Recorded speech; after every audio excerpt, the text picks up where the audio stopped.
naman si bakla, oh. Oh, ano yun? Hello, be, may chika ako sa'yo. Nagdadrive ako, ano ba? On the way ako sa office. Ano ba yan? Tawagan na lang kita mamaya. Sige na, papasok na rin ako. Kuya, dito na lang po ko. Okay, first day! Uy, bakla ka! Paano ka nakapasok dito? Malamang surprise! Hindi ko dito, be. Tanggap ako dito. Ano ba? Ah! Oh my God, be! Oh, magka-work na tayo, be. Ano, wala bang pakain dyan? Ay, te, meron. Kakastock lang ng pantry at sinabi ko sa kanila na damihan nila yung favorite ko. Solo. Ba, syempre maganda ako. Ano, ready ka na ba? Tara, umupo ka dyan. Dito tayo kakain. Solo dito, ah. Be, tignan mo. Look, bago yan.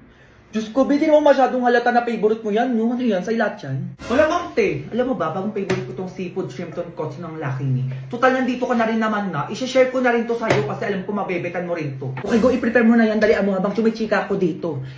So, na nga, be. Balita ko malaki daw sa luwan dito, ha. Tsaka yung OT natin bayad. Tsaka, be, pagpasok ko dito, ano ba? May nakita kong pogi. Oh my God! Madami pang pogi dito. Perfect. Kasi bakula. Ano, nakikinig ka ba? Ay, sorry, be. Sige, tuloy. O, ito yung sa'yo.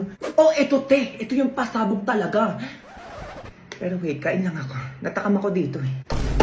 Pabitin si bakla, oh. Uy, ang bango. O, diba? Uy, be.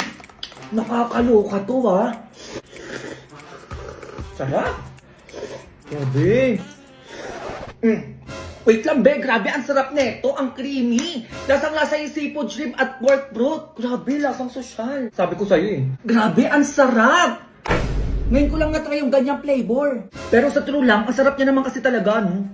Kaya bet na bet ko talaga to, eh. Sobrang unique ng combination, be. Diyos ko, new favorite ko na rin to. Kaloka. Ito na ang seafood ko. Look. Ay, talagang nakaangat tong office natin, na. Ang sarap ng pakain. True. Pero ano talaga yung pasabog? Ay, nakalimutan ko na, be.